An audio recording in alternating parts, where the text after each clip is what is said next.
Muito bem, esse é o podcast número 25, né, do Castbox e também do YouTube.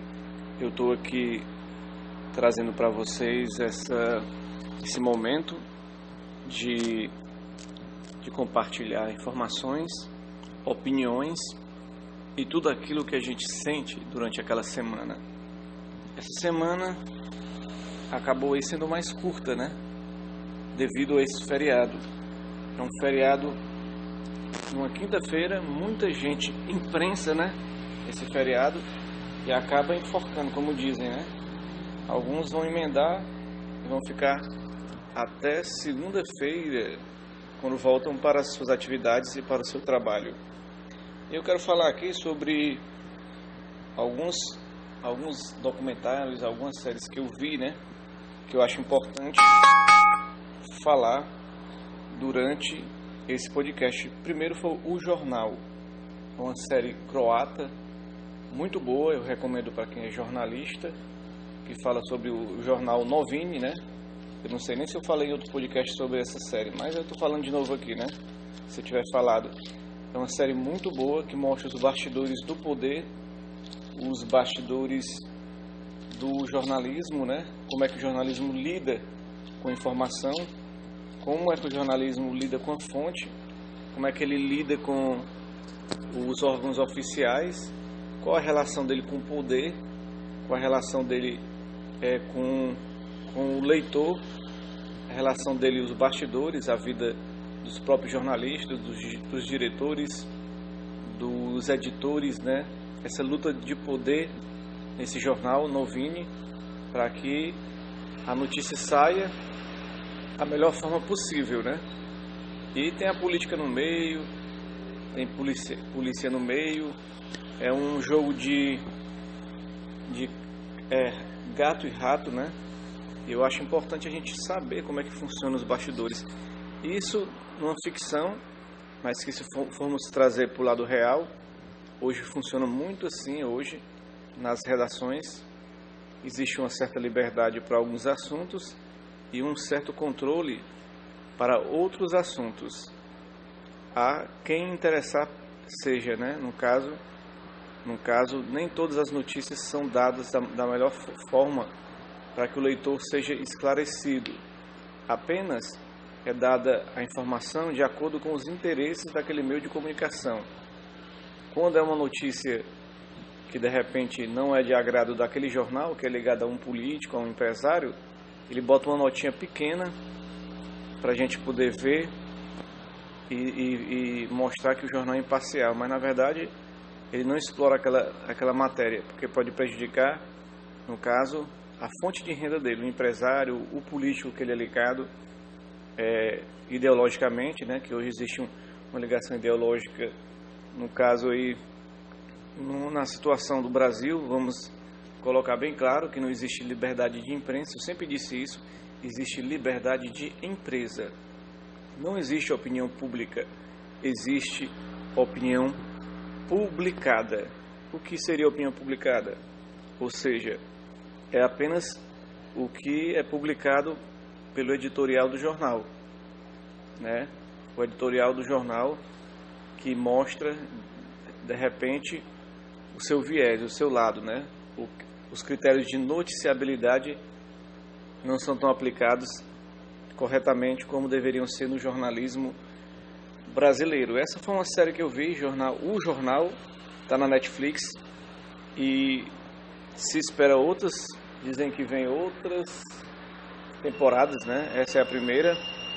E temos aí também, eu vi também outro documentário na Netflix, Proibição, um documentário sobre a lei seca dos Estados Unidos.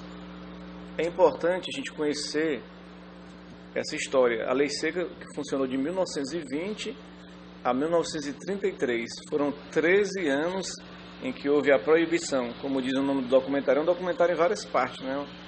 Uma série documental, na verdade, né? Então, é que a gente vê sempre falar de Al Capone, né? Como é que ele surgiu? Ele surgiu nessa época da proibição. Ele é um capanga do John Torrio, que era um chefe dos contrabandos lá em Chicago, da máfia de Chicago, e tinha o outro Frank Costello, e tinha outros chefes lá do, digamos assim, do tráfico do contrabando. Quando surgiu a proibição, a lei seca, que não podia vender bebidas, né? Então começaram a ter a produção escondida, né? A produção ilegal, o contrabando. Aí entram as máfias, né? Para trabalhar. E as pessoas começaram a ter alambique em casa para produzir a sua própria cerveja. Porque, vamos ser sinceros, tudo que é proibido a galera adora, né? Então a galera vai atrás do proibido. E a série destaca muito bem essa época de proibição, como é que funcionava nos Estados Unidos. Muitos assassinatos em séries, né? Assassinato em série em relação às gangues que se matavam pelo poder, porque elas ficaram milionárias, né? Mas antes da lei, a série documental, A Proibição, fala que antes de criar a lei seca, houve um movimento que foi durante 100 anos até conseguir criar a 18ª emenda na Constituição Americana, que criou a lei seca, que depois foi ratificada pela maioria dos estados, né? Mas foi o quê? Foram anos e anos de luta, principalmente das mulheres, que se sentiam prejudicadas com seus homens embriagados, alcoolizados em casa, chegando geralmente sem dinheiro, embriagados, né? E com certeza não satisfaziam a mulher na cama, né? Como esposa, né? E eram agressivos, né? Com a mulher. Então esse movimento começou com as mulheres, depois foi tendo apoio da igreja, dos movimentos da temperança, depois dos Ostonianos, né? Aqueles caras que começaram a partilhar o problema do alcoolismo, muito antes do Alcoólicos Anônimos surgir, com Bob e com Bill, né? Esses Ostonianos reuniam muita gente, chegaram a reunir 500 mil pessoas para poder combater o alcoolismo, né? Então essa lei seca foi importante num certo momento, mas ela feriu a liberdade das pessoas. As pessoas não tinham a liberdade de escolher, porque a partir do momento que você escolhe se a pessoa deve ou não beber, você está tirando a liberdade dela de escolha, a liberdade de ela querer ou não fazer o que ela deseja fazer. E sem demagogia, essa lei não funcionou bem, né? Piorou o número de assassinatos, de crimes. Foi uma lei que tentou moralizar de cima para baixo as pessoas, porque o alcoolismo é uma doença. Então, se a pessoa é dependente do álcool, ela, independente de ter uma lei ou não que proíba, ela vai atrás em qualquer lugar, entendeu? É como o viciado em droga também. Se a droga fosse liberada, no caso, existisse leis que liberassem todas as drogas, iam existir pessoas que iam usar a droga e iam existir pessoas que não usariam a droga. Então, a liberdade seria essa. No caso dos Estados Unidos, a lei seca foi uma lei moralista, que não ajudou muito na sociedade o crescimento espiritual das pessoas. Porque o despertar espiritual, o despertar por uma vida melhor, é de cada pessoa. Cada pessoa analisa como é que está a sua vida, como é que está o seu caminhar, e ela vê se aquele caminhar está correto ou não. Não uma lei que vem imposta para a pessoa seguir, né? Então foi revogada em 33 essa lei, né? Com a ajuda aí, né? Do Franklin Delano Roosevelt, né? Que ajudou nessa revogação da lei. Ele aí que foi um grande presidente, né? Que ajudou a recuperar a economia americana. Inclusive teve a queda da Bolsa de Valores em 1929, durante a época da lei seca, né? Ou seja, as pessoas não bebiam, mas as pessoas elas negociavam e acabaram naquela quebra da Bolsa de Nova York, que afetou a economia, no caso, americana, né? E eu continuei assistindo, né? A minha semana é sempre assim. Eu gosto bastante de assistir, bastante de ver coisas interessantes, né? E eu vi o Assalto ao Trem Pagador, que é produção do Luiz Carlos Barreto, tem o Roberto Farias, né, que é irmão do Reginaldo Farias. O Reginaldo Farias é um ator também nesse filme. Eu nunca tinha assistido, ouvi muito falar. Assalto ao Trem Pagador é uma importante história do cinema brasileiro, né, em preto e branco, que mostra um assalto a um trem no Rio de Janeiro, a um trem que ia fazer um pagamento, e mostra depois a vida desses pessoais pós o crime. O que é que eles fizeram pós o crime, né? Aí eu comparo muito com a La Casa de Papel, da Espanha, aquela série da Netflix que eu ainda estou assistindo, estou terminando a segunda temporada, no sentido que lá eles têm um professor na Casa de Papel, e no Assalto ao Trem Pagador tinha um engenheiro. Os outros bandidos eram todos favelados, né? Moradores da favela, né? Naquela época dizia favelados, né? Hoje é comunidade. Então os moradores da favela, eles eram o grupo que fazia parte do assalto. Eram a mão de obra, né, do assalto, porque a inteligência era do engenheiro. Mas se você for ver uma série dessa, né? Uma série não, um filme desse, você vê como o cinema brasileiro era realmente muito bom, né? Você vê a história, como é que ele consegue construir essa narrativa, trazendo essa diferença entre o morro e o asfalto, né?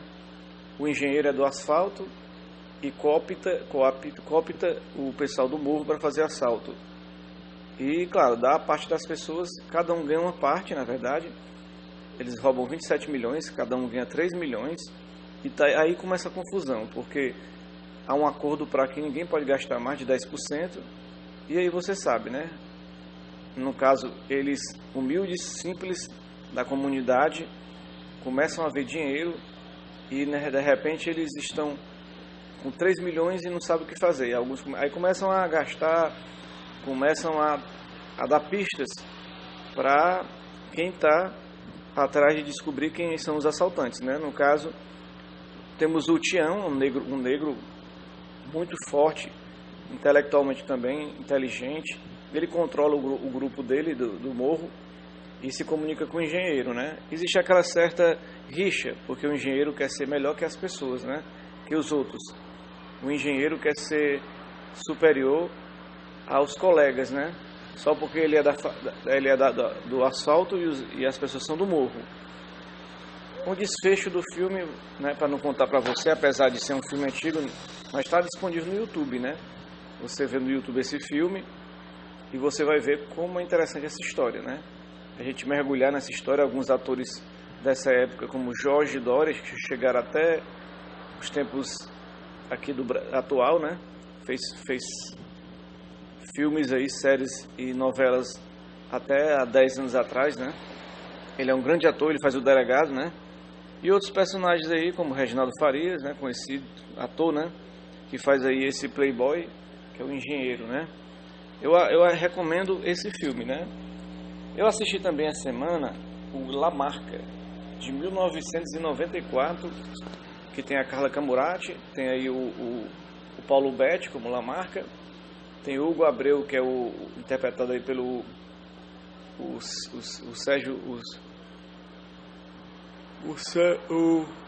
José de Abreu, né? Então, é uma série que conta, para mim, um herói, apesar de um revolucionário que acabou cometendo atos ilegais e acabou cometendo até coisas não tão corretas, mas ele fez por ideologia. Ele era um guerrilheiro, ele queria implantar o comunismo, o socialismo no país. Ele era o quê? Começou no exército, filho de sapateiro, ele começou no exército, o Lamarca, né? Se tornar capitão do exército, quando ele desertou em plena ditadura militar e entrou na clandestinidade e na guerrilha armada. O objetivo era reunir forças para que pudesse fazer aí a revolução comunista no Brasil. Mas aí era muito precária a situação dos comunistas no Brasil. Eles não tinham grande poder de convencimento das massas. As massas no Brasil não estavam muito longe de serem esclarecidas, de serem realmente ter um entendimento do que se passava, da exploração da ditadura militar, dos crimes que a ditadura militar fazia, da tortura, da perseguição, do falso milagre econômico que trouxe para o Brasil apenas miséria e dívida externa, né? Então, ele, o Lamarca, deixou tudo, renunciou tudo, deixou a mulher, deixou a filha, mandou para Cuba, né, para elas ficarem tranquilas lá.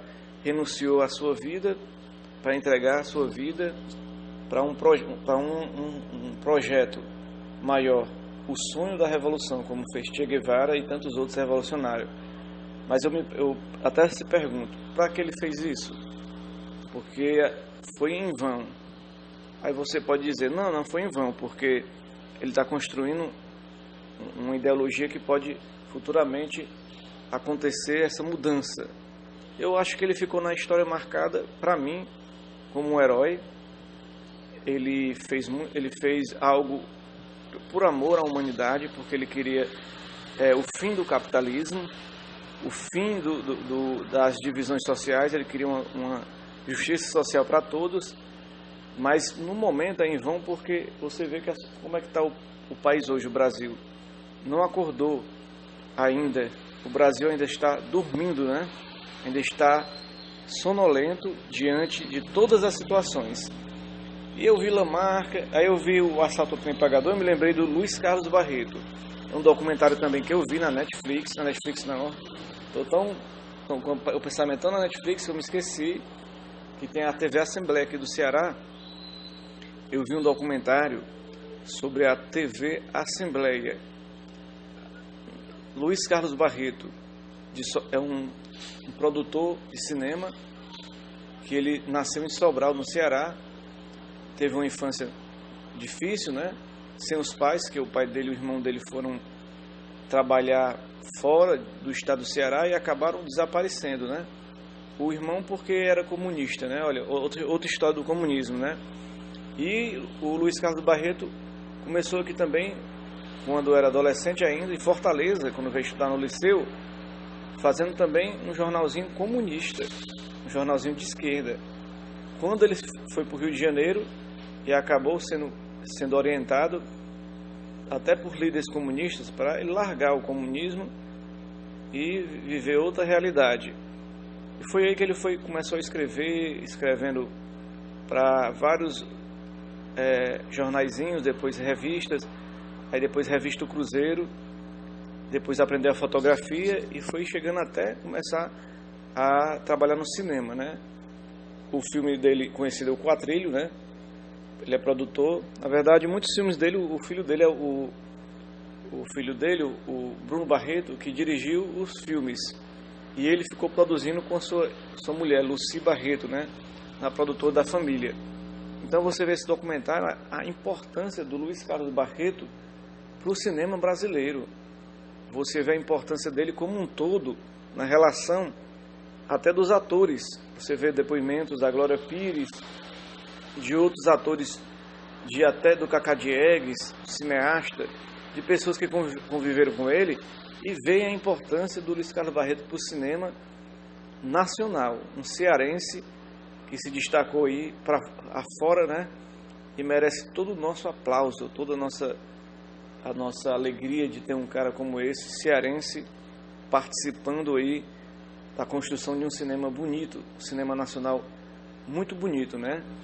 E eu, para finalizar o podcast de hoje, de tantos assuntos que eu passei na minha vida, eu quero falar da greve dos caminhoneiros, né?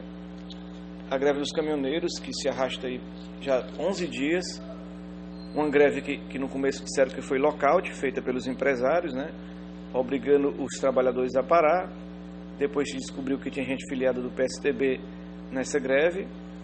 O Temer ficou de baixar aí 46 centavos do diesel, a partir de sexta, no caso quem ouviu o podcast hoje, a partir de amanhã, para que os caminhoneiros possam rodar e ter um retorno, um benefício na sua lucratividade dos seus negócios, né? E esses 46 centavos seriam repassados para a população pagar, mas, segundo o governo, não. o governo que está quase caindo, está balançando, nem esquerda nem direita está mais com o governo está sozinho. A qualquer momento esse governo pode cair, mas a greve dos caminhoneiros, ela é justa, ela é correta. Agora teve os excessos. No dia anterior, quarta-feira, eu vi a notícia que em Roraima mataram um caminhoneiro que tentou furar a greve com pedrada. Isso é grave. O movimento fica fraco com essas informações de que as pessoas estão sendo violentas com os outros companheiros, apesar de eu achar errado o companheiro realmente furar a greve e não respeitar o direito dos grevistas, né, do bloqueio, mas também isso não está sendo resolvido com o diálogo. Não é pela violência que se vai resolver a situação que está grave no Brasil. Está uma situação muito perigosa para que as pessoas tenham que acordar para ver que não é assim que funciona. Tem que ter uma mudança, tem que ter uma diferença para que a gente possa construir um país melhor. Mas do jeito que está, nós estamos vivendo um caos, uma situação das piores possíveis. Para sair dessa situação, a gente tem que refletir muito, porque agora ninguém sabe se vai ter eleição, como é que seria a eleição, se o Temer vai cair, se não vai cair, se vai ter parlamentarismo. Então, a Carmen Lúcia está discutindo isso no STF. Então está um movimento muito difícil. Eu acho que a gente tem que pensar bem o que vai acontecer. A greve dos caminhoneiros acordou as pessoas para a grave situação que nós estamos vivendo no país. É o momento de tentarmos nos unir por um projeto nacional, né? E eu queria, agora que eu me lembrei, antes de finalizar esse podcast, que no podcast 23, eu falei sobre as leis espirituais do sucesso do Deepak Chopra. Eu falei de 3 leis, né? A lei da potencialidade pura, a lei da doação e a lei do karma. Agora deixa eu falar só sobre essas 4 leis aqui, para a gente finalizar, para que você possa depois ver o que você deseja. É muito importante você ler esse livro, As 7 Leis Espirituais do Sucesso, de Deepak Chopra. Vamos lá, 4ª lei, a lei do mínimo esforço. O que seria essa lei do mínimo esforço? A lei do mínimo esforço é quando você sabe que você deseja aquilo e aquilo é importante para você e você confia que apesar da lei da potencialidade pura, a sua ligação com a meditação, com o silêncio, não julgar as pessoas, com a natureza, a sua lei da doação, você ajudar o próximo, a lei do karma, da causa e o efeito. Então a lei do mínimo esforço vem complementar isso, porque se você faz tudo isso, você acaba tendo que se esforçar menos para conquistar aquilo que você deseja. A lei do mínimo esforço faz com que você caminhe num sentido de que tudo aquilo que é gasto energia em demasia deixa você até mais fraco. Então você tem que saber que você tem que conquistar aquilo pelo seu desejo, a sua relação com o espiritual, né? Essa é a lei 4. A lei 5 é a lei da intenção e do desejo. Por exemplo, na lei da potencialidade pura, pede para você meditar, para você silenciar. Então a lei da intenção e do desejo pede para dentro dessa meditação e do silêncio, você colocar as suas intenções e seus desejos. Você colocar o que você deseja e colocar dentro do universo, dentro daquele sentimento de desejar, de acreditar que vai acontecer. E a lei 6 que fala sobre justamente isso. Você teve a intenção e teve o desejo, então você se distancia daquela coisa. Espera que aquela coisa se concretize no momento certo. Porque você deseja, mas você não vai obter, geralmente, não daquela forma que você quer, do jeito que você quer, mas de acordo com todo o universo que vai conspirar no momento certo para você ter aquilo que você deseja, de acordo com aquela necessidade que você tem e do que você plantou para você colher, né? E a lei do Dharma, ou propósito de vida, que fala aí para a gente nutrir a divindade que tem em nós.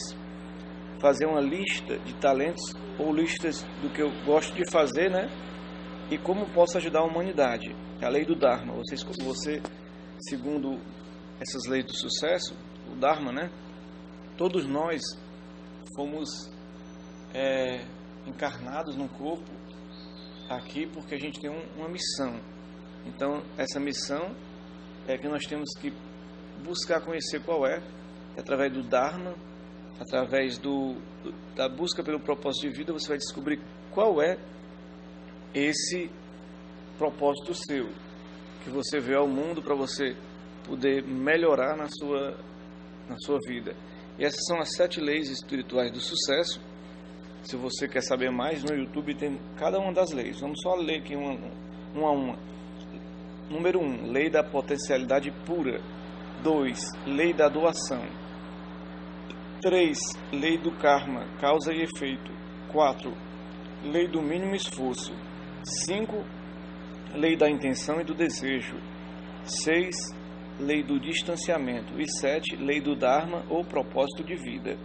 Então, pessoal, essas leis você pode botar do jeito que eu falei, cada um no YouTube, e tem muitos vídeos explicando sobre isso, ou você compra o livro do Deepak Chopra, que é muito interessante observar sobre como existe coisas boas para a nossa vida, bastando a gente apenas buscar e focar nessas coisas que tudo vai acontecer.